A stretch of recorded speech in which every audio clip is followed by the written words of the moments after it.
Avui és un dia trist per a aquest Parlament i per al país.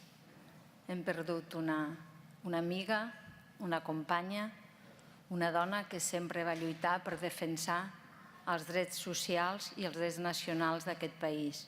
Per això els demano que ens posem drets per fer un minut de silenci en el seu record.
Conseller, consellera, membres de la mesa, diputats i diputades, representants d'entitats, benvinguts i benvingudes al Parlament de Catalunya, que un any més es complau en acollir aquest acte de lliurament del Premi Solidaritat i de la menció especial Mitjans de Comunicació atorgats per l'Institut de Drets Humans de Catalunya. A continuació, dono la paraula al senyor David Bondia, president de l'Institut de Drets Humans de Catalunya. Molt honorable presidenta del Parlament de Catalunya, il·lustres diputats i diputades, digníssimes autoritats, amigues i amics. En primer lloc, voldria agrair la gentilesa del Parlament de Catalunya de permetre'ns un any més lliurar el Premi Solidaritat de l'Institut de Drets Humans de Catalunya a la seva seu. El lliurament del premi ens dona any rere any l'oportunitat de reconèixer la trajectòria d'una persona o entitat en la defensa dels drets humans i de guardonar també un mitjà de comunicació per la difusió de les problemàtiques aparellades a la vulneració dels drets. Voldria, per tant, en segon lloc, felicitar els guardonats d'enguany i agrair-vos la vostra presència en aquest acte. El lliurament del premi també ens dona l'oportunitat de fer una reflexió sobre l'estat i els reptes que planteja la protecció dels drets humans en el nostre entorn.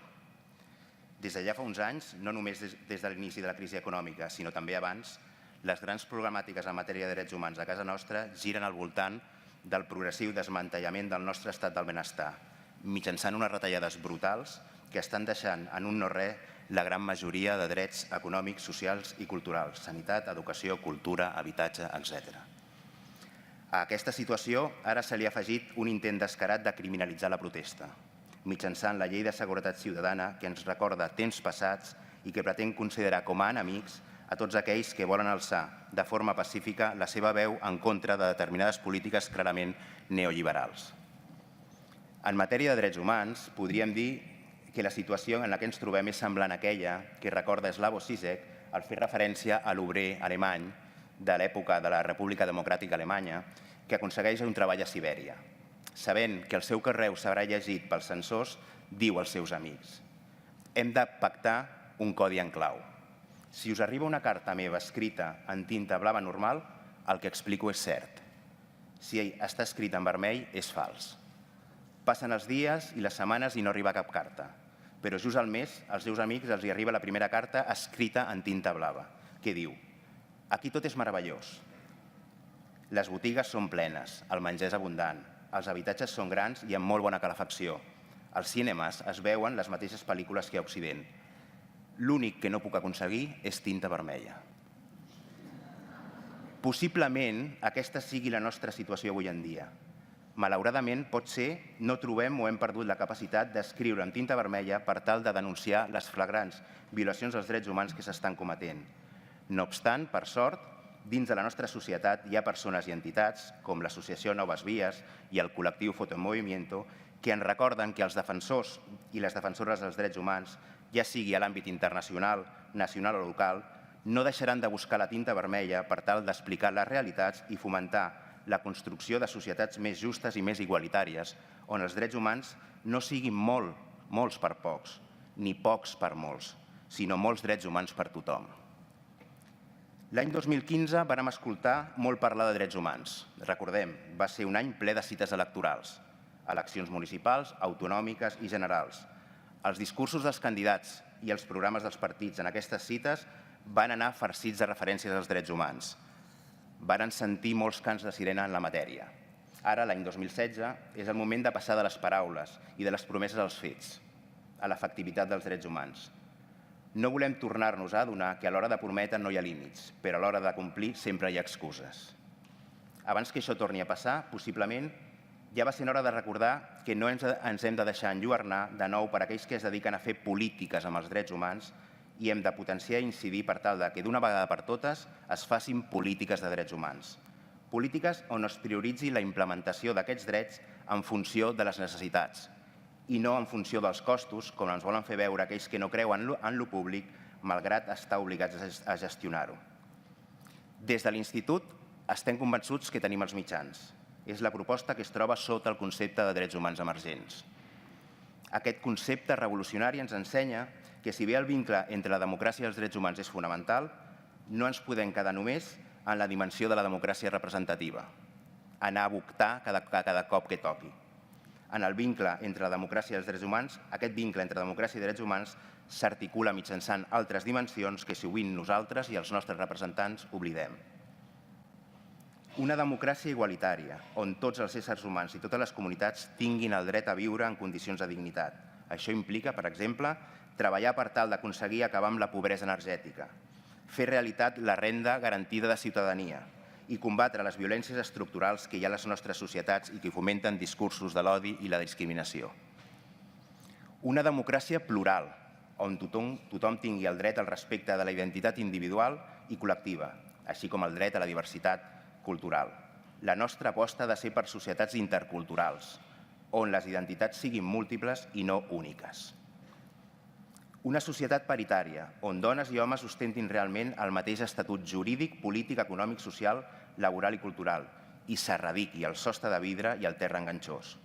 Una societat on es tutelin totes les manifestacions de comunitat familiar i que garanteixi el dret a l'autodeterminació personal i la diversitat sexual.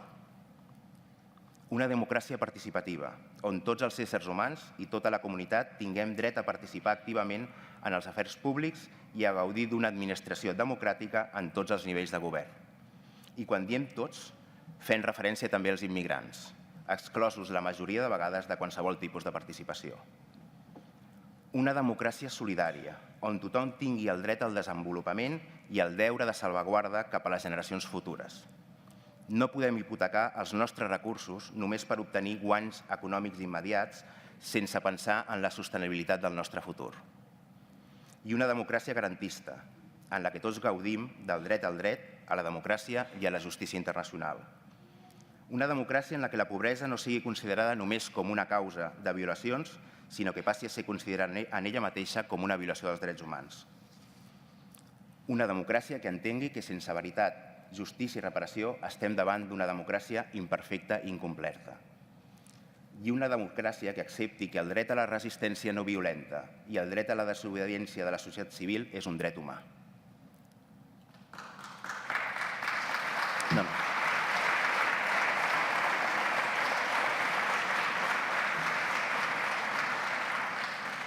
Aquesta proposta fomenta la interacció entre la democràcia i els drets humans per tal de potenciar una clara separació entre els poders de l'Estat, un poder executiu, un legislatiu i un judicial independents, on els mitjans de comunicació i les empreses, com a poder fàctics, també estiguin sotmesos als paràmetres de les garanties dels drets humans.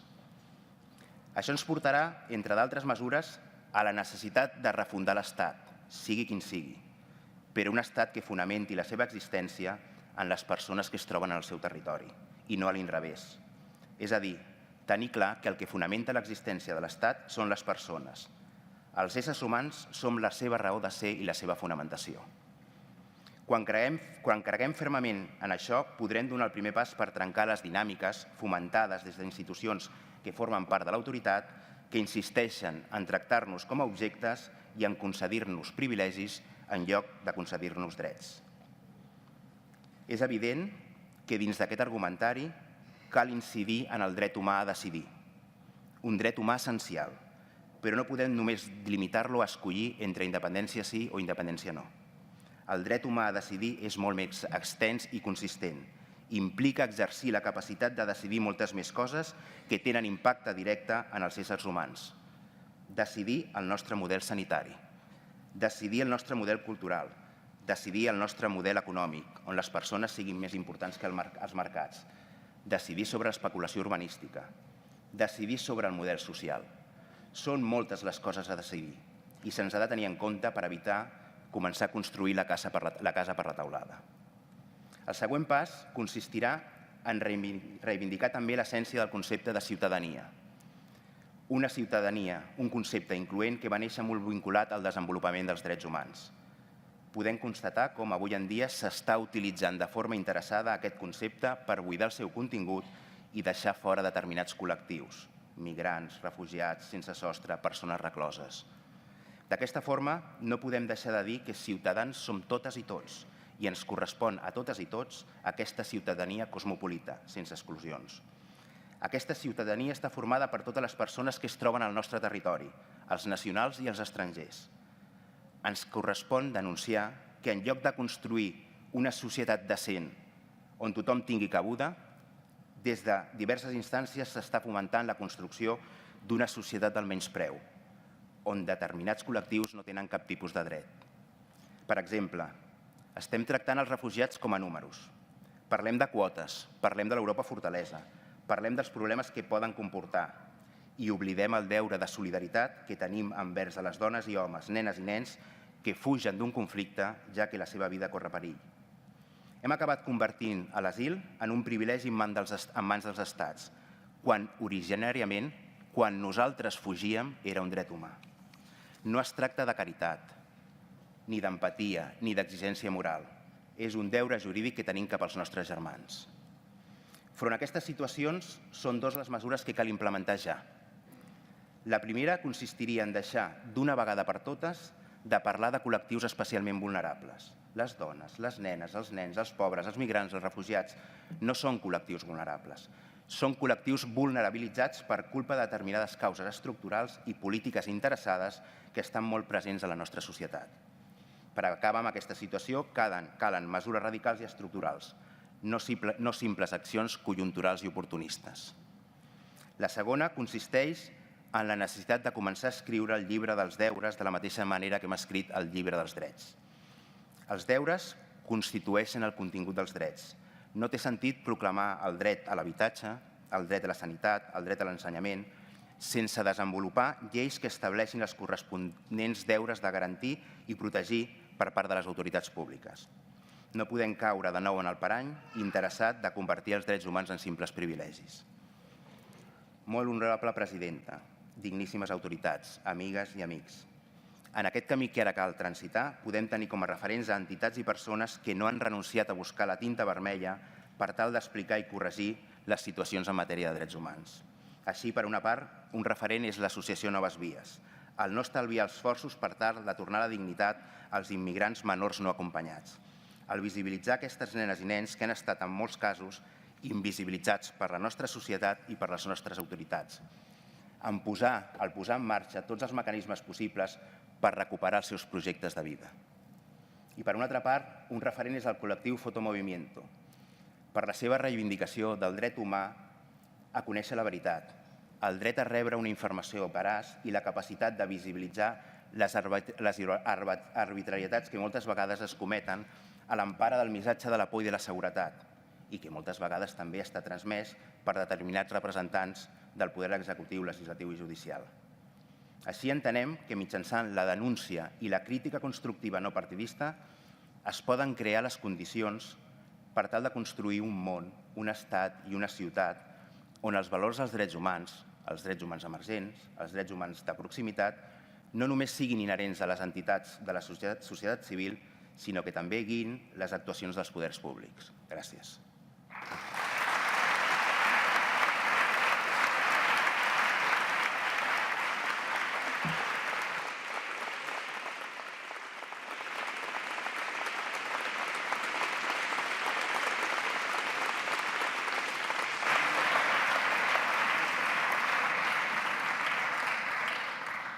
A continuació, passo la paraula a la senyora Montserrat Enric, vicepresidenta de l'Institut de Drets Humans de Catalunya, que farà la lectura de l'acta de concessió del Premi Solidaritat 2015. Molt honorable presidenta del Parlament de Catalunya, distinguíssimes autoritats, amics, amigues, amics, un cop més ens trobem reunits a la seu del Parlament de Catalunya per fer el lliurament del Premi Solidaritat i de la menció especial mitjans de comunicació. I un any més és un motiu de gran satisfacció per nosaltres veure com tants col·lectius i persones desenvolupen dia rere dia una tasca solidària, compromesa i molts cops silenciosa i anònima, per tal de garantir els drets humans i la seva efectivitat no sigui només un eslògan que es va repetint cada 10 de desembre.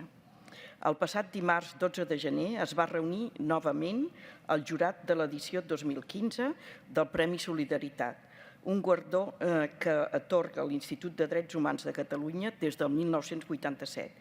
I com cada any no va ser gens fàcil escollir-ne només una de les 16 candidatures que es van presentar a aquesta edició. I aquesta vegada el jurat ha volgut atorgar el premi en un àmbit que anteriorment també ha tingut aquest reconeixement, l'àmbit de la infància.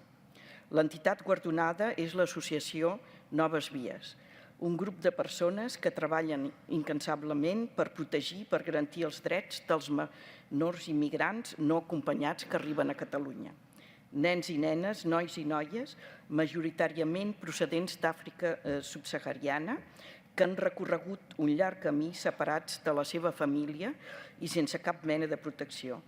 Nenes i nens, nois i noies, que es troben en una situació d'extrema vulnerabilitat com a menors, com a orfes de facto i com a immigrants. Noves Vies, com a tal, va néixer el 2012, quan un grup de professionals del dret i de l'àmbit social, amb una llarga trajectòria en l'atenció i la defensa de les persones migrants, va decidir constituir-se en associació per tal de poder continuar fent amb una entitat jurídica ben definida la feina que ja duien a terme des de feia anys. En l'exercici de les seves funcions, aquests professionals han de fer front diàriament a la vulneració de drets que pateixen els menors immigrants no acompanyats a Catalunya. Vulneració que els aboca a una greu situació de desemparament, que els condemna a l'exclusió social i que els impedeix accedir a drets tan fonamentals com l'educació i la salut. Tot i que ells ho explicaran amb més detall, us avancem que molts dels menors no acompanyats que arriben a casa nostra, malgrat venir amb documents acreditatius de la seva edat, són sotmesos a proves mèdiques justament amb l'objectiu de determinar-la. Un procediment denunciat com a poc fiable i contrari als drets dels menors. No només l'associació Noves Vies i altres col·lectius, sinó també el Síndic de Greuges de Catalunya, la Defensora del Pueblo i el Tribunal Suprem així ho han determinat. No obstant això, i malgrat ser contrari a l'interès superior del menor, se segueix aplicant sense les necessàries garanties jurídiques. I aquesta és la situació per la qual va néixer l'associació Noves Vies, per denunciar-la i per oferir als menors, al llarg de tot aquest procés, l'assessorament, el suport i l'atenció jurídica i social imprescindibles que se'ls nega des de l'administració. Una administració que, cal recordar, és la responsable de tutelar i vetllar per l'especial protecció que requereixen aquests menors no acompanyats. Són moltes les queixes presentades ja per l'equip jurídic de l'associació Noves Vies a diferents instàncies. Una tasca de, diguem-ne, incidència jurídica que ha aconseguit pronunciaments rellevants que deixen força en evidència els sistemes de protecció que suposadament han de vetllar per aquests nens i aquestes nenes, per aquests nois i aquestes noies. És per tot això que el jurat del Premi Solidaritat ha decidit atorgar a l'associació Noves Vies aquest guardó, Així volem, d'una banda, denunciar i posar de relleu la situació de desemparament que viuen molts d'aquests menors a Catalunya. I, de l'altra, volem reconèixer la importantíssima tasca que fan impulsant un marc jurídic que protegeixi aquests menors i que els hi garanteixi un futur que els hi pertany. Enhorabona a Noves Vies.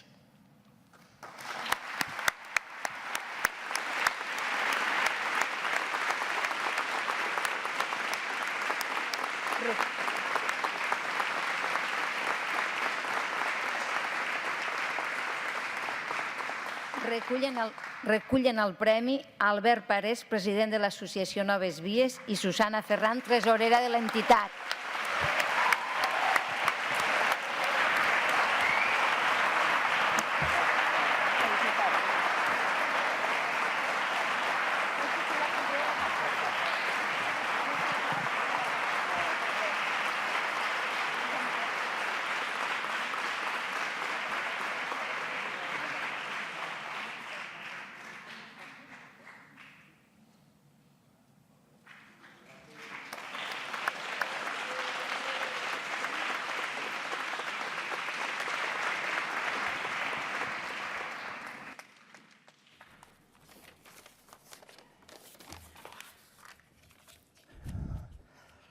Molt bona tarda a totes. Gràcies per haver vingut i acompanyar-nos avui en aquest dia tan especial per nosaltres i per molta gent que nosaltres volem comentar.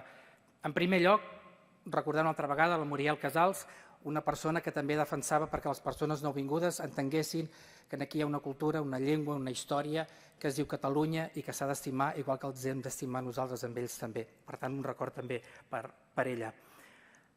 Per un costat, nosaltres volem dir que no som una entitat que seguim protocols ni gens formalistes, això ja ho sabem, i ho sap molta gent, i per tant, si d'una manera molt sincera volem donar gràcies a l'Institut de Drets Humans de Catalunya per aquest premi, és perquè gràcies a aquest premi és un reconeixement per un costat en una feina que s'ha fet sovint molt amagada, sovint també amb persones que han hagut d'actuar de manera anònima per no perdre el seu lloc de treball, i ha estat un recolzament per moltes persones que nosaltres també volem agrair i que malauradament no podem dir el nom. Sí que volem dir d'una manera molt especial que quan vam rebre la trucada de Bon Dia donant-nos aquest premi, evidentment de seguida vam comunicar-ho a la Susana, a en Ferran, a l'altra Susana i a la Laia, a l'equip que formem part de Noves Vies. També ens vam recordar d'una manera especial del pare de la Laia, que avui precisament fa un any que va morir, igual que també em vaig recordar de manera molt especial de la meva mare, que ja no està aquí. També volem recordar a una persona, Vicenç Galea, un educador social sovint molt ignorat per part de l'administració i per moltes entitats, i que va fer una tasca molt important per la defensa dels drets dels menors i immigrants no acompanyats. Y también a Ignacio de la Mata, no sé si estás aquí, Lourdes, no te veo, pero creo que estás aquí. A Ignacio de la Mata, quizás yo diría el mejor abogado que ha habido para la defensa de los menores. Gracias por estar aquí, y te lo digo de verdad, y lo sabes. Y també volia recordar a Gemma Grau, que va ser la cofundadora de l'Associació Noves Vies, i després també voldria recordar d'una manera molt especial que ens ha ajudat en aquesta tasca, aquest recorregut jurídic, a la Universitat de Barcelona, a la Facultat de Dret, en concret el projecte Dret al Dret, i d'una manera molt especial també s'ha de dir Antonio Madrid, el professor d'universitat, igual que també l'Àngeles de Palma, una professora que en la seva tasca, que moltes vegades no es veu, està fent que la universitat s'acosti al món social. I ara ja volíem comentar també el següent. Aquest premi ens serveix per aquest reconeixement, que està molt bé, perfecte, però també per visibilitzar que moltes de les que estem aquí puguem conèixer què és el que està passant. La setmana passada llegíem en els mitjans de comunicació i per la tele també vèiem això que s'ha descobert ara de les ones gravitacionals. Jo no sé el que és, però que sí que em va quedar clar és que aquest descobriment feia que ara l'univers, que es veia d'una manera, ara es pot veure també d'una altra manera. Doncs la realitat dels menors immigrants no acompanyats, fins ara també la vèiem d'una manera, administració, entitats, educadores, molta gent. Però ara l'Institut de Drets Humans ens acosta a veure la realitat dels menors immigrants d'una altra manera. I per tant volem aprofitar que tot el que diem aquí serveixi perquè conjuntament aquesta casa de la qual sorgeix moltes administracions i molts professionals, treballem de manera conjunta perquè segueixi garantint d'una manera més eficaç els drets dels menors no acompanyats. Seguint en la comparació això de l'univers, quan arriba un menor immigrant a Catalunya, una de les administracions que topa un dels planetes per un costat seria la Fiscalia de Protecció de Menors. No sabem si ha vingut algú d'aquí de la Fiscalia, però l'únic que volem advertir és que existeix el que se'n diu una jurisprudència del Tribunal Suprem. Per qui no sigui avesat en el món del dret, el Tribunal Suprem fa un any va emetre una sentència i va dir això que jo dic, això, com deien les nostres àvies, això va a missa, això s'ha d'aplicar sempre. I que deia que un menor, quan arribi aquí amb un passaport, ens l'hem de creure sí o sí. Això va dir el Tribunal Suprem, en paraules més tècniques. Per tant, el primer que demanem a la Fiscalia de Protecció de Menors és que apliqui aquesta sentència i deixi de no aplicar aquesta sentència que encara ho està fent de manera malauradament. Per un altre costat, també volíem destacar els Mossos d'Esquadra. Hem presentat moltes queixes al síndic de Greuges, com aquí abans s'ha comentat, dient que els Mossos d'Esquadra no poden atendre a un menor immigrant no acompanyat com una persona delinqüent. No es pot acompanyar a un menor amb un cotxe patrulla, no es pot acompanyar tampoc a un menor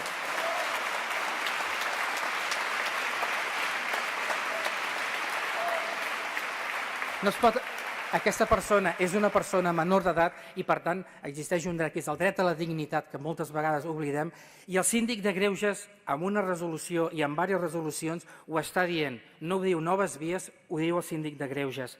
Per tant, això seria per un costat. També recordar als Mossos d'Esquadra que un menor no pot ser acompanyat a la Policia Nacional perquè se li tramiti una expulsió, perquè recordem que és un menor d'edat. A l'Ajuntament de Barcelona li volíem recordar també que hem presentat diverses queixes i ens han donat la raó ja al síndic de Greuges de Catalunya i estem pendents que el síndic de Greuges municipal de Barcelona ens doni la raó que un menor, quan arriben aquí, ha de ser acompanyat a un centre de protecció. No se l'ha d'acompanyar a la Fiscalia, que és el protocol que està actualment aplicant l'Ajuntament de Barcelona. Per tant, jo penso que l'Ajuntament de Barcelona té molt a dir i molt a fer i nosaltres estem disposats a col·laborar amb allò que faci falta. També l'Ajuntament de Barcelona ha volgut posar un pedaç, perdoneu aquesta paraula molt col·loquial, fent uns pisos d'acollida d'aquests nois que són expulsats a centre de menors de la Dgaia i van a aquests pisos d'acollida, però és de manera provisional. No és la solució. La solució és canviar la manera en què estem treballant totes les persones que estem al costat dels menors immigrants no acompanyats. Per un altre costat, també volia comentar, i em consta que hagi vingut persones del Col·legi d'Advocats i del Consell d'Il·lustre Col·legi d'Advocats de Catalunya, que l'assistència jurídica gratuïta s'ha de formar als professionals.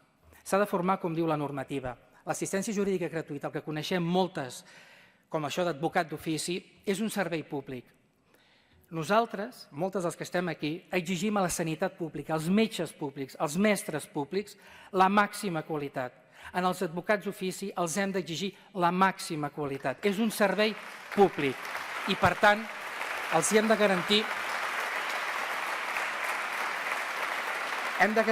que quan una advocada, quan els advocades estem exercint com a advocats d'ofici, estan fent un servei públic reconegut per la Constitució, que esperem també que la Constitució de la República Catalana reconegui d'aquesta manera i s'aprofundeixi molt bé. Per tant, també recordar l'assistència jurídica gratuïta que ha de canviar bastant, perquè també recordem que l'assistència jurídica gratuïta forma advocades només i advocats, però també quan estem tractant amb persones menors d'edat hem de tenir en compte altres aspectes. I si estem parlant de persones que no han nascut a Catalunya, potser també hem de conèixer altres aspectes d'aquesta persona, d'aquest entorn. Per tant, l'assistència jurídica gratuïta no es pot centrar només perquè una persona, un advocat o una advocada li defensi un dret. Té drets, té necessitats i té molts complements que hem d'atendre de manera global. Per un altre costat, i de manera molt crítica, de manera molt enèrgica, volem fer una crítica a l'Institut de Medicina Legal i Forense de la Generalitat de Catalunya. Els metges forenses de la Generalitat de Catalunya, dels quals dimana aquesta Santa Casa que avui estem aquí i ho agraïm, no pot ser que els metges forenses estiguin, i si algú vol anar a Fiscalia perquè acabo de cometre un delicte, té les portes obertes, que estiguin mentint, que estiguin emetent informes de determinació de l'edat que no es corresponen a la realitat. No cal aplaudir, sisplau. Voldria només recordar que la comunitat científica internacional estableix una cosa. El síndic de Greuges l'any 2010 va afirmar també que aquestes proves eren irregulars. El defensor del pueblo l'any 2011 va dir que aquestes proves eren irregulars. El Tribunal Suprem diu que aquestes proves són irregulars. El que no pot fer un metge de l'Institut de Medicina Legal Forense de la Generalitat de Catalunya és dir el contrari. Sisplau, deixem de cometre, anava a dir una paraula com prevaricació, però no la diré. I per últim, volíem destacar la Direcció General d'Atenció a la Infància i l'Adolescència i a la DGAIA. Estem noves vies, oberts a parlar amb qui faci falta, però, sisplau, hem de començar a canviar moltes coses. Ara hi ha hagut un canvi, aprofitem aquest canvi.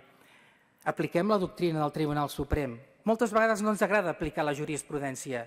Ho sé, la desobediència és per quan hem de defensar un dret superior, però en aquest cas és un dret d'un menor que no ha nascut a Catalunya. És indiferent, però té un dret que se l'ha de respectar. S'ha de facilitar el sistema de protecció de menors. No el podem tractar com els estem tractant ara. Les entitats que estan gestionant els centres de menors, fundacions, entitats, associacions, no pot ser que se supeditin purament al que estigui marcant la Direcció General de la Infància. Falta assessorament a joves, falta assessorament als professionals. Nosaltres ho oferim, obrim les portes, tenim professionals de tota mena. Per tant, hi ha sortides, hi ha moltes possibilitats. Cal garantir la transició de la vida adulta en aquests menors. I cal un canvi normatiu que no depèn, de moment, d'aquest Parlament i d'aquesta casa. Però hi ha sortides perquè aquestes persones, aquests menors, assoleixin els 18 anys amb un permís de treball i no només amb un permís de residència. I així ho afirma el síndic de Greuges. Ja per acabar, només recordar-me de tants nois que han passat per la nostra associació, a l'Ebrima, que no sabem si d'aquí per haver estat condemnat per 6 mesos, si haurà d'entrar a presó, el van condemnar senzillament per portar 0,5 grams de marihuana. En Nordin, que el mes de maig tenim el judici per veure si li donen el permís de treball, el mes de maig del 2017. En Mohamed, que ningú de la DGAIA va voler firmar la seva sol·licitud de nacionalitat. A l'Emanuel, que està lluitant per aconseguir el passaport. En Justice, que està aconseguint a veure si pot renovar el seu permís de treball. A l'Abbas, a veure si pot mantenir el seu permís de treball i ser explotat i deixar-se explotar laboralment per no perdre aquest permís de treball. L'Abdul i en Daouda, que estem esperant al Tribunal Constitucional des de fa 8 anys a veure si emet alguna sentència. Mamorou i l'Abdulai, pendents al mes de maig, que tenim el judici de determinació de l'edat, encara que tinguin un passaport. En Gibril, lluitant per aconseguir una oferta de feina. En Munir, no el jugador del Barça, òbviament, pendents del Tribunal Europeu de Drets Humans perquè manifesti si l'any 2006 va ser repatriat de manera injusta i completament il·legal. Aliasse Diata, que va morir a les platges de Barcelona l'any 2011. La Mara, Lawal, Halilu, Amado, Ibrahim, Yersin, Kamal, tants joves i tantes joves que han passat i que seguiran passant per les nostres mans. I per últim, només ja, i amb això sí que acabo de manera molt sincera, quan vam rebre aquest premi, és un tema més personal potser, me'l va trucar a la nit i l'endemà al matí, quan estava esmorzant amb el meu fill Jordi de 3 anys, li vaig dir, mira Jordi, que al papa li donaran un premi a l'Institut de Drets Humans de Catalunya. I em diu, no. Home, i com és això? Perquè tu ets gran i jo sóc petit. I això és veritat. Penso només que si tots fóssim capaços de ser uns infants a l'hora de treballar i que mantinguéssim aquella senzillesa, que no simplicitat, penso que guanyaríem molt. I m'agradaria molt que tots, com al final d'aquest acte escoltarem, que totes fóssim uns molt petits tota la vida. Moltes gràcies.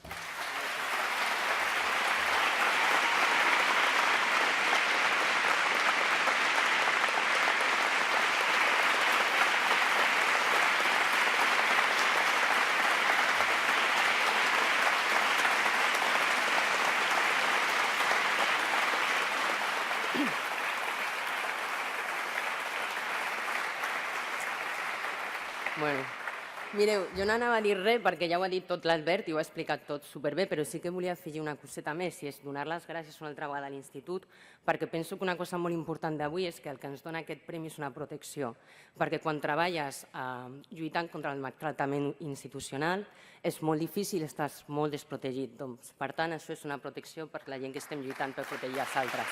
Gràcies.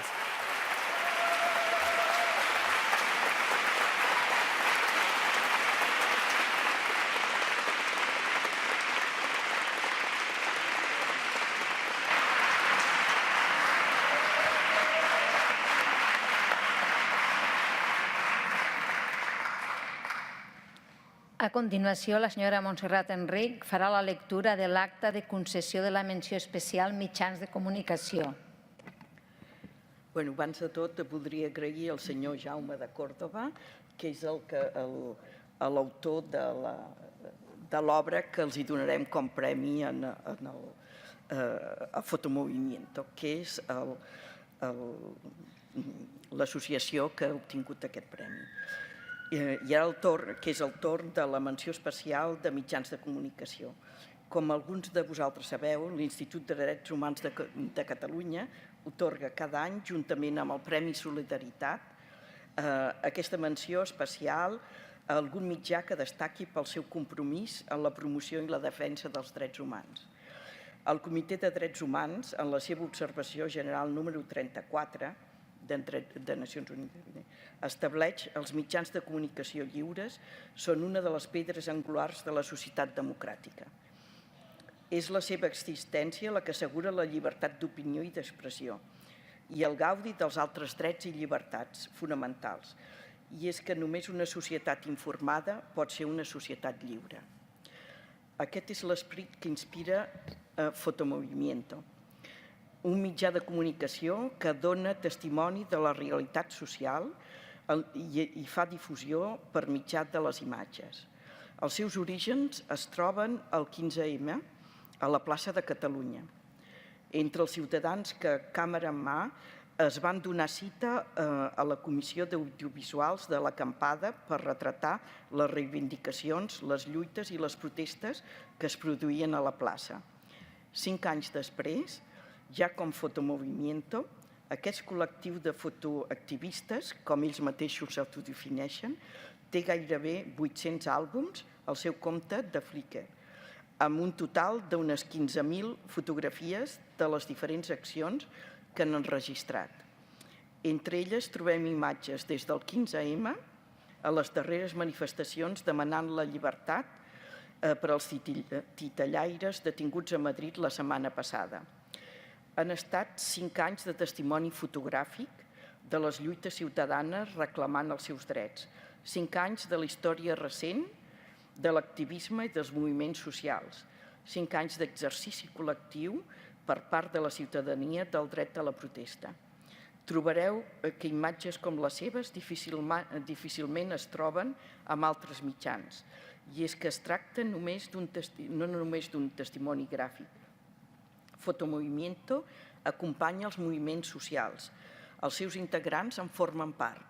I és únicament des d'aquí, des de dins, que es pot transmetre aquesta mirada amable, solidària, amiga, que acompanya i gairebé podríem dir que protegeix. Del fotoperiodisme al fotoactivisme. Això és el que els fa diferents. I és per això que l'Institut de Drets Humans de Catalunya ha decidit atorgar aquest any la menció especial Mitjans de Comunicació a Fotomovimiento, com a reconeixement al seu compromís de donar testimoni i acompanyar amb imatges les reivindicacions ciutadanes pels drets humans. I com a reconeixement també a la seva valentia per realitzar aquesta tasca en moments de retallades socials i restriccions als drets i llibertats. Enhorabona a Fotomovimiento.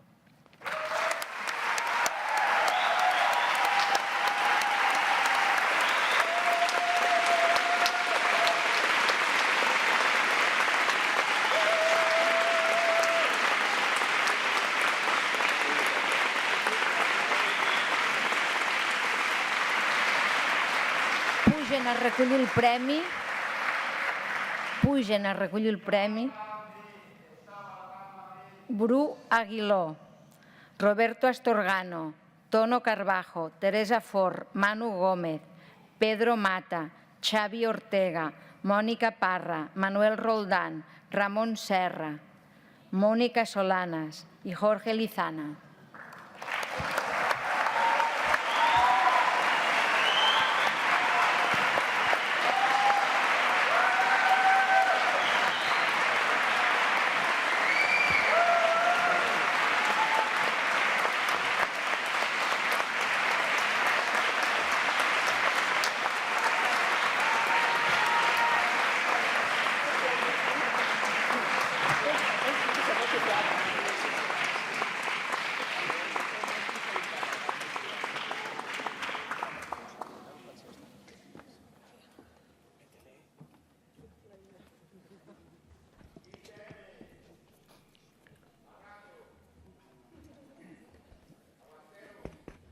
Vale, Pere.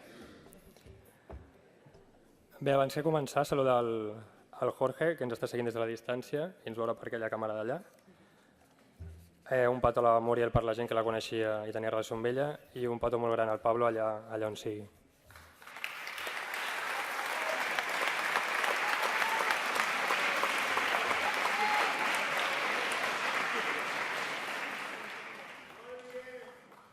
Llavors, abans de tot, agrair-vos la vostra companyia, la d'avui aquí i la de tots els dies als carrers i a les xarxes.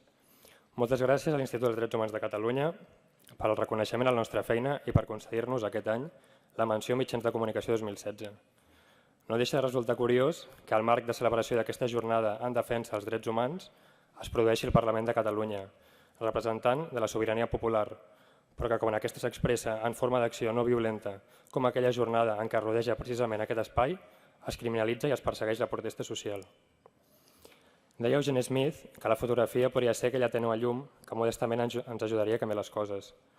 Amb aquest convenciment vam començar a acompanyar i fotografiar els moviments socials el 2011. Vam néixer al caliu del moviment del 15 de maig i portem 5 anys fotografiant els moviments populars de Barcelona. Hem cobert també lluites socials concretes a altres punts de l'estat espanyol, com la revolta dels miners d'Astúries i les marxes de la dignitat a Madrid, entre altres. En els darrers mesos ens hem volcat a cobrir la crisi migratòria, a Calais, a Lesbos, a la frontera serbocroata o a Macedònia. Fotomovimiento funciona a partir de robar hores de son, salut i els pocs diners que tenim les persones que l'integrem. Funciona a partir de resiliències compartides, solidaritats vàries, suports mutus, estima i afecte. Tendresa, doncs, compartida i fermesa quotidiana. Kapuscinski deia que per exercir el periodisme, abans de res, cal ser bons éssers humans. Les males persones no poden ser bons periodistes. Si s'és una bona persona, es pot intentar comprendre els altres, la seva fe, les seves intencions, els seus interessos, dificultats i tragèdies. És possible que en el nostre cas el procés hagi sigut exactament l'invers i que hagi estat precisament des del treball de Fotomovimiento que totes hem passat per un procés de creixement personal que ens ha conduït a ser més receptius i més empàtics amb les persones que ens rodegen i els seus somnis i els seus problemes. En aquest context de les acampades a les places on comença a funcionar la Comissió de Comunicació a la plaça de Catalunya és on apareix el nostre grup, igual que d'altres, 15MTV, i espais de comunicació que naixen de la necessitat d'explicar la història des de la base, des de l'acompanyament diari dels moviments socials.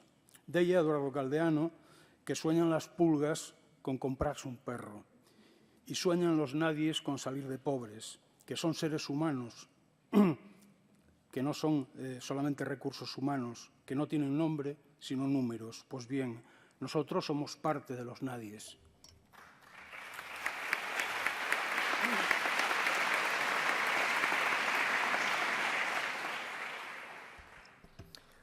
Apareixem en un context on els mitjans de comunicació han perdut la seva independència. Les línies editorials han estat segrestades pels grans accionistes que s'asseuen als consells de redacció. Les companyes de Cafè amb llet ens ho van explicar molt bé. La independència de la premsa és un dels pilars fonamentals en un règim democràtic. Quan bancs i corporacions són qui financen i dirigeixen de facto els grans mitjans, quelcom essencial es trenca en el nostre dèbil sistema de llibertats. Una part fonamental dels drets humans com és el dret a la informació i a la llibertat d'expressió, desapareixen.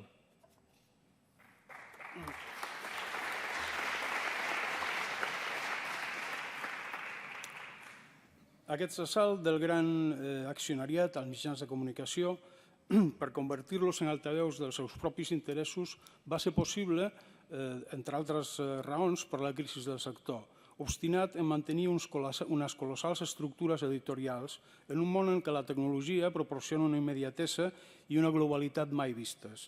Això provoca que les formes de distribució i generació de notícies com les coneixíem en dècades anteriors hagin quedat obsoletes. És per aquesta raó que quan es prenen els carrers i les places el 2011, els mainstream media miren cap a una altra banda, manipulen dades i manipulen els successos, conscients del perill que per als seus interessos suposa una societat mobilitzada i en procés d'empoderament i disposada a canviar les regles del joc. Com deien, la nostra aportació dins dels moviments socials s'ha centrat en fer doncs d'altaveu, portant 5 anys fotografiant la dissidència que no pas la delinqüència. Aquesta és una fina línia que, prèvia decisió manifiesta, els grans mitjans de comunicació de masses, legitimadors de realitats, sovint decideixen esborrar. Creen així aquesta noció de sinònim entre una i altra, entre dissidència i delinqüència. L'imaginari col·lectiu dels terroristes, dels violents.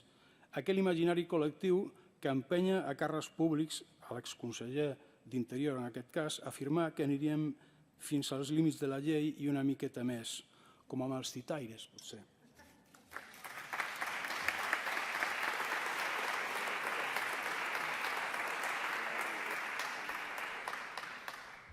La realitat socioeconòmica de Barcelona és dramàtica.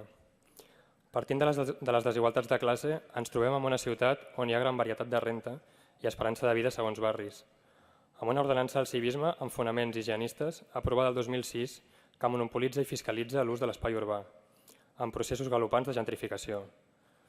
Envelliment i longevització de la població, desigualtat i gatització, mercantilització i prostitució cultural, control social i disputa de l'espai urbà, interessos públics, interessos privats i portes giratòries. Els barris amb més esperança de vida, més renda familiar disponible i més nivells de salut, hi ha també majors xifres de nivells d'ensenyament. I no ho diem nosaltres. Amb la crisi econòmica es triplica la població amb rendes molt baixes, del 4,1% al 2007 al 15,5% al 2014. Els barris amb rendes mitjanes ja no són ni la meitat dels 73 que hi ha a Barcelona. Són dades obertes que es poden trobar al Departament d'Estadística de l'Ajuntament o a l'informe anual de l'Agència de Salut Pública de Barcelona. Podem parlar de ciutadanisme, podríem recuperar el concepte de classes socials, tot i que no estigui tan de moda últimament.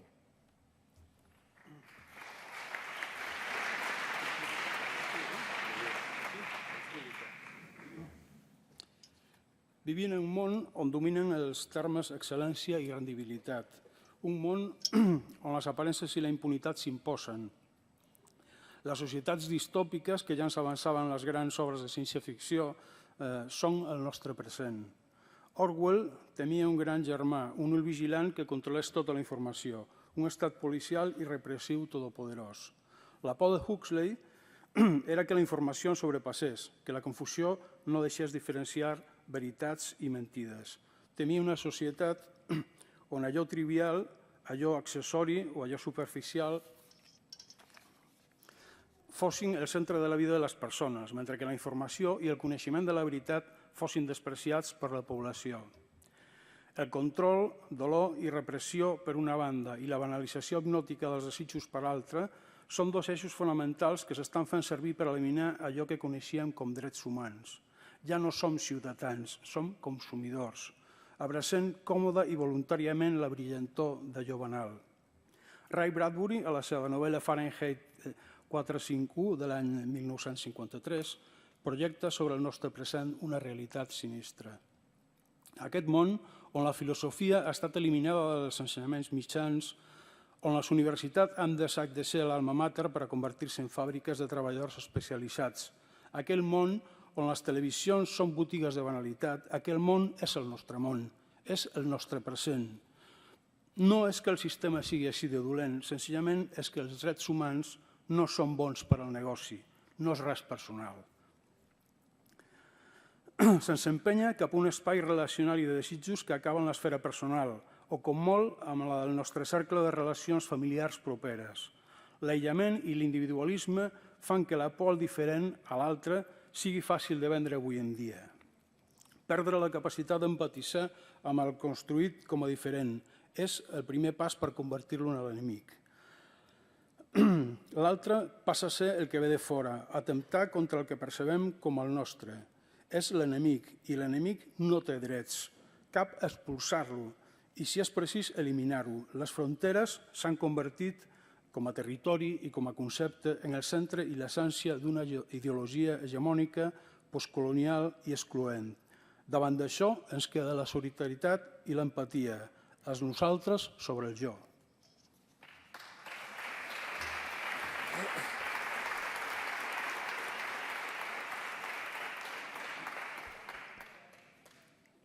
Segons l'informe del 2015 publicat per la Comissió Espanyola d'Ajuda al Refugiat, en els darrers 15 anys, 22.500 persones han mort al Mediterrani durant el seu procés migratori.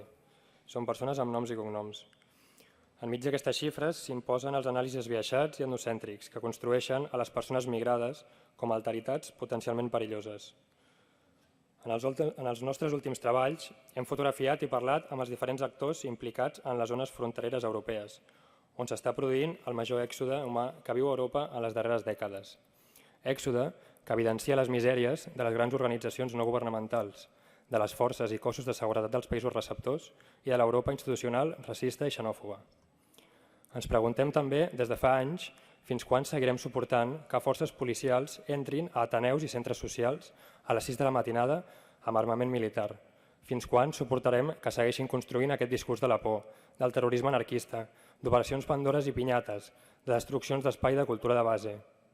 Espais que generen aquella riquesa arrelada al batec dels barris, que sovint no entenen, que quan pretenen decapitar ensenyen les urpes.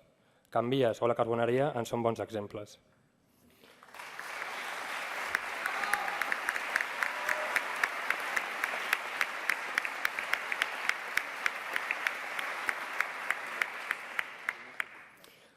Pepa Plana, Premi Nacional de Cultura de l'any 2014, recordava el seu discurs els seus inicis en la desapareguda casa autogestionada de la Vaqueria, en una clara mostra de recolzament a llocs emissors de cultura popular o de base, com els que dèiem. Es preguntava si la nova remesa de premis nacionals estaria en cases ocupades. Un dels molts companys amb qui ens hem creuat durant aquests anys diu que ja està bé de tanta criminalització. Posem les víctimes dels acomiadaments, les víctimes dels desnonaments, som qui integrem la precarietat. I som les represaliades i les criminalitzades. Ens vam equivocar en el moment en què vam acceptar treure del nostre bagatge, del nostre arsenal de lluita, treure la violència perquè no vam definir què és la violència. La vam deixar la definició a gent que es reuneix precisament en espais com aquest de forma quotidiana. I aquesta definició va ser emprada en contra nostra. La violència i l'exercici la practica aquella gent que ens condemna a viure una vida de misèria, que ens aboca a la precarietat laboral perpètua, a no tenir temps ni per respirar ni per passar amb aquelles que estimem. Doncs girem la truita. Violència és viure por que desapareix gràcies a la perseverança quotidiana i de gota malaia que caracteritza els moviments socials. Imagineu-vos que un dia nosaltres diem que ja en tenim prou i decidim fer-los fora. Por amb la que ens llevem tants dies i durant tant de temps, però que s'esvaeix en les lluites i fraternitats que generem.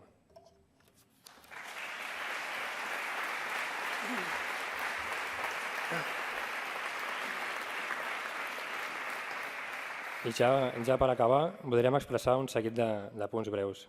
Agrair a Date Cuenta l'acompanyament i la publicació del nostre primer llibre fa gairebé un any. Un dels punts claus del treball de Date Cuenta es basa en la recuperació de la memòria històrica de les vençudes, que, com diria aquell, que també ha estat vinculat amb persones acusades d'enaltiment al terrorisme, l'única pàtria digna d'aquest país està a les cunetes. En referència concreta a aquesta menció de Mitjans de Comunicació 2016, en record i basada en allò d'entre totes tot. Per nosaltres, humil honor, gràcies a totes aquelles incansables i represaliades per deixar-se la pell lluitant per poder tenir una vida digna de ser viscuda. Gràcies també a les companyes del Pati Llimona per oferir-nos sempre refugi, suport i calidesa. Una forta abraçada a les companyes que han patit repressió. Gràcies per ensenyar-nos senzillament dignitat i resiliència davant d'un estat que mutila i tortura a la protesta social. No ens oblidem ni ara, ni aquí, ni mai, ni enlloc de la Patricia Heras, ni al Juan Andrés Benítez, ni al Pedro Álvarez, ni a totes aquelles anònimes, ni a la LIC ni a la Yacir. Igual que no ens oblidem del càncer patriarcal que maltracta i assassina i s'expressa en mil subtileses diferents dia rere dia.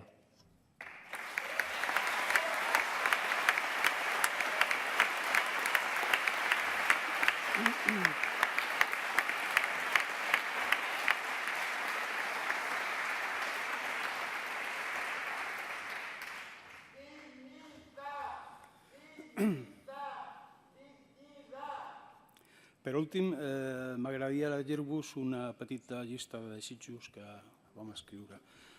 Primer, que es compleixin amb les línies bàsiques de la Constitució i els tractats assignats en matèria de drets humans. Segon, que es garanteixi una veritable independència del poder polític i judicial, sense repartir-se jutges i fiscals a els organismes judicials com una vulgar subhasta.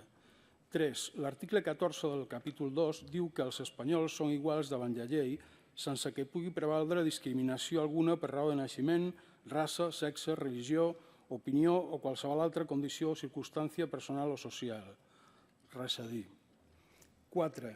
Els articles 20 i 21 de la secció primera garanteixen la llibertat d'expressió, el dret a manifestació i reunió, prou detencions arbitràries per coartar la llibertat d'expressió i comunicació, prou mordasses.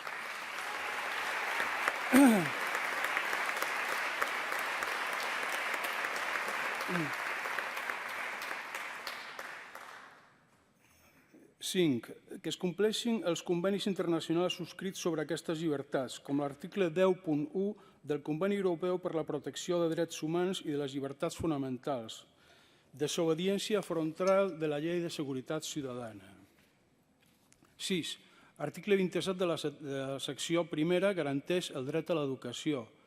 Tota la població té dret a una educació gratuïta, universal i de qualitat, independentment de la seva classe social. 7. L'article 35 de la secció segona garanteix el dret a la feina. Quina gràcia, oi? 8. La Constitució també resa que tots els espanyols tenen dret a gaudir d'un habitatge digne i adequat. És un dels drets fonamentals que els darrers governs han convertit en un sarcasme. 9. Que es completeixin escrupolosament i s'habiliten els fons necessaris per a que l'article 43 no quedi reduït a un acudit macabre, on la llei diu que és responsabilitat dels poders públics organitzar i tutelar la salut pública a través de mesures preventives i de les prestacions i serveis necessaris. 10. Que s'habiliten els fons i es promoguin les lleis necessàries per a la protecció efectiva de la dona davant el terrorisme masclista. 11. Que es compleixin amb els tractats internacionals subscrits per l'acollida de població migrant, tant per raons de persecució política com pel deteriorament del seu entorn econòmic i ecològic, del que en la majoria dels casos són culpables directa o indirectament els governs o les empreses occidentals. Per tant, és imperatiu el tancament immediat dels centres d'internament, un tracte digne a la població migrant, el mateix tracte que hauríem desitjat per nosaltres en èpoques de guerres civils i penúries econòmiques. No fa ni 100 anys d'això.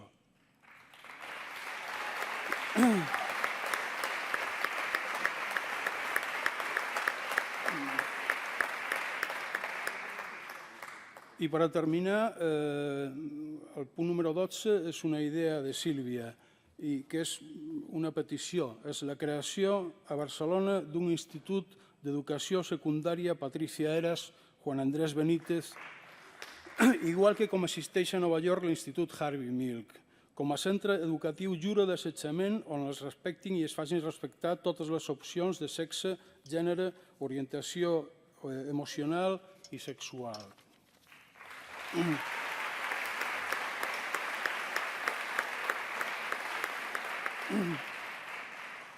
Són tantes les lluites que segurament ens haurem deixat alguna i segurament faltarien cadires en aquesta sala per representar-les a totes.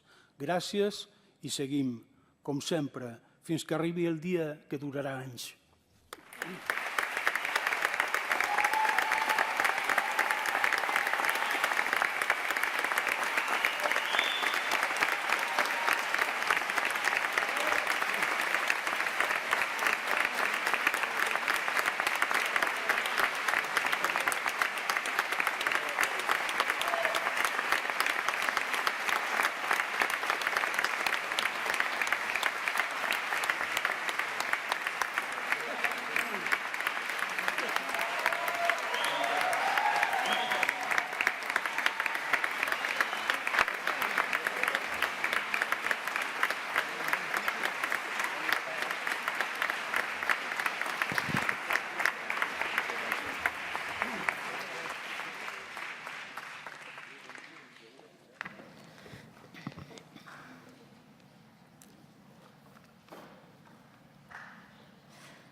Com a presidenta del Parlament, felicito a l'Associació Noves Vies i al col·lectiu Fotomovimiento pel reconeixement que acaben de rebre a la seva merescuda tasca. Reconeixement que té lloc en aquest espai, el Parlament, un espai de democràcia on sempre es preserva el diàleg i el respecte a totes les idees, a totes, que conviuen en aquest país. Ens trobem a l'avançada Europa, on al segle XVIII es va redactar la Declaració dels Drets de l'Home i del Ciutadà, i on al segle passat es va proclamar la Declaració Universal dels Drets Humans. Podríem pensar que els drets humans estan garantits a la Unió Europea, però no és així. La crisi dels refugiats ho ha fet més palès que mai. Països que abans eren un exemple d'acollida, ara aproven lleis de confiscació de béns als refugiats. Milers de persones, també s'ha dit, han mort a la nostra mar, la Mediterrània, intentant arribar a les nostres costes, fugint de països en guerra. Centenars de milers de persones passen fred i passen gana a les fronteres d'Europa, entre els quals, segons ha denunciat la Interpol, 10.000 infants han desaparegut. A Catalunya tot això ens indigna, ens horroritza, perquè som solidaris, perquè creiem en el respecte als drets humans i perquè tenim memòria. El nostre poble, en la seva història recent, també va patir una guerra i va patir una dictadura durant 40 anys. Molts catalans i catalanes van haver de cercar refugi en altres països. Aquesta mateixa institució que tinc l'honor de presidir es va mantenir viva a l'exili, gràcies a la persistència de successius presidents, Irla, Rovira i Virgili, Serra i Moret, Farreras i Duran, presidents d'aquest Parlament que també van ser refugiats, també van haver de viure en altres països. La societat catalana, que té memòria i és profundament solidària, s'ha ofert a acollir el major nombre possible d'aquestes persones que cerquen refugi a Europa. El Govern de la Generalitat fa mesos que treballa amb els ajuntaments i amb entitats de les societats civils per preparar l'acollida d'aquestes persones que encara han d'arribar. I és bo recordar que dels 9.000 que havien d'arribar a l'estat espanyol, només n'han arribat 18. El Parlament, en aquest Parlament, sense competències en aquest tema, perquè són competències estatals, van voler recollir i expressar la posició del poble català. I en el darrer ple vam llegir una declaració institucional de suport als drets dels refugiats. Podríem pensar que la crisi dels refugiats és un fet excepcional i que al cap i a la fi formem part d'un estat que teòricament respecta plenament els drets humans. Tampoc és així. Tampoc és així. Per exemple, i també s'ha dit, l'estat del qual formem part compta amb 8 centres d'internament d'estrangers, 8, un dels quals ubicat a Catalunya, espais on es reté i es priva de llibertat a persones que no han comès cap delicte. El passat mes de juliol, en una resolució aprovada pel 80% de diputats i diputades d'aquesta cambra, es va demanar el seu tancament progressiu al govern de l'estat espanyol, però continuen oberts. El mateix mes de juliol, el Parlament recorria davant el Tribunal Constitucional l'anomenada Llei Mordassa, la Llei Orgànica de Protecció de la Seguretat Ciutadana, una llei que vulnera drets fonamentals, una llei criticada per tot tipus d'entitats i institucions, fins i tot el Comitè de Drets Humans de les Nacions Unides. El Tribunal Constitucional encara no s'hi ha pronunciat. No sempre és ràpid en les seves decisions, algunes vegades sí. Podríem pensar que a Catalunya, un país profundament solidari, els drets humans es respecten plenament. Tampoc és així. A la nostra societat encara patim situacions de discriminació, de desigualtat de gènere, de maltractaments, d'abusos. Ens ho recorden amb la seva feina l'Institut de Drets Humans de Catalunya, l'Associació Noves Vies i el col·lectiu Fotomovimiento i moltes altres entitats i persones que treballen per a que aquests drets siguin efectius en el nostre país. Però a Catalunya no sempre i no tothom podem exercir de manera efectiva els drets polítics, els drets socials, culturals, econòmics i col·lectius que haurien d'emparar les nostres vides. De vegades, les institucions i les administracions catalanes no hem sabut fer-ho bé. De vegades no hem pres les decisions encertades. O no hem estat prou ràpid prenent mesures. La crisi dels darrers anys, a més, ens han fet retrocedir. És veritat, com advertia fa uns mesos un informe del Parlament Europeu adreçat al govern espanyol. Deia que afegir retallades en polítiques socials a una situació de crisi econòmica i laboral ha comportat en la pràctica una vulneració de drets i llibertats. En conseqüència, si volem construir un país millor, tenim molta feina per endavant, perquè la defensa dels drets humans és un repte permanent. Des de les institucions ens toca fer tot el possible per avançar amb èxit amb aquest repte, tot el possible. I tenim la sort i la força de comptar amb una societat solidària, implicada en el mateix objectiu, i amb tantes associacions com les vostres i tantes persones que vetllen pels drets humans. Per això no tinc cap dubte que podem aconseguir-ho, que podem fer del nostre un país millor, més just, més lliure i exemplar en la garantia efectiva dels drets humans. Moltes gràcies a totes i a tots.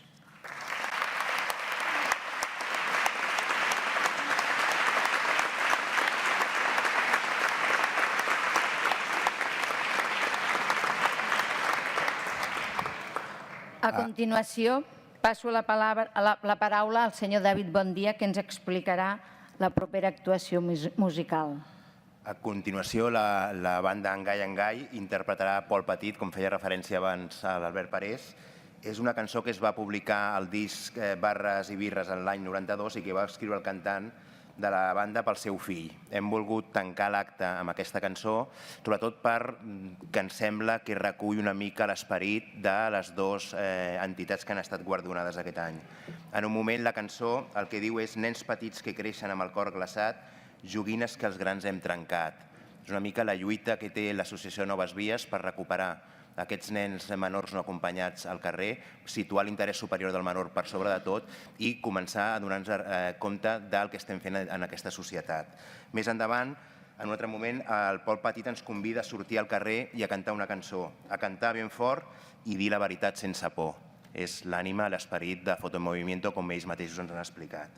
I per acabar, només recordar-vos que els drets humans no es demanen, es conquereixen, i que si molts aquí estem gaudint de determinats drets humans és gràcies a generacions passades que van lluitar perquè nosaltres els tinguéssim. Dret a la salut, dret a l'educació, dret a la cultura, sense que ells poguessin gaudir d'aquests drets. Per tant, no tenim cap dret a tirar la tovallola. És una responsabilitat de totes i tots i hem de continuar en aquesta lluita. Moltes gràcies per haver-nos acompanyat a aquest acte tan important per nosaltres i us deixem amb aquesta cançó. Que en gaudiu.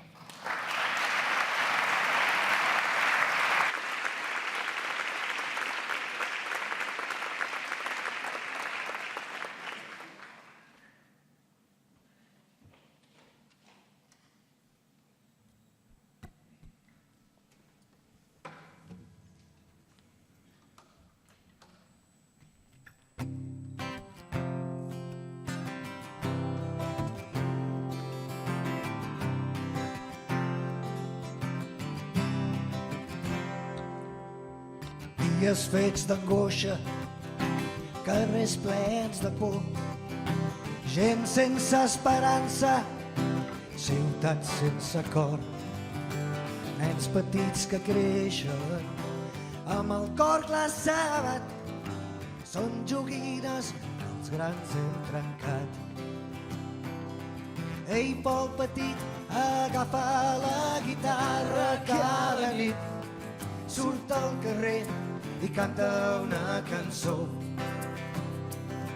Canta ben fort i digues la veritat sense cap por.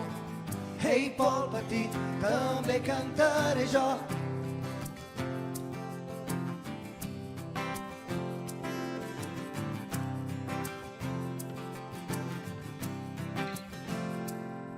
Ja et diran que les guitarres, et diran que les cançons són només per divertir-te i que no has de buscar raons.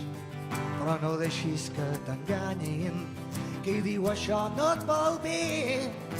Cal que surtis a cantar al carrer. Ei, Pol petit, agafa la guitarra cada nit, surt al carrer i canta una cançó. Canta ben fort i digues la veritat sense cap por. Ei, Pol petit, també cantaré jo. Ei, Pol petit, agafa la guitarra cada nit, surt al carrer i canta una cançó. Canta ben fort i digues la veritat sense cap por. Ei, Pol petit, també cantaré jo. I Pol petit, Pol petit. Ei, Pol petit, també cantaré jo. I Pol petit, Pol petit. Ei, Pol petit, també cantaré jo.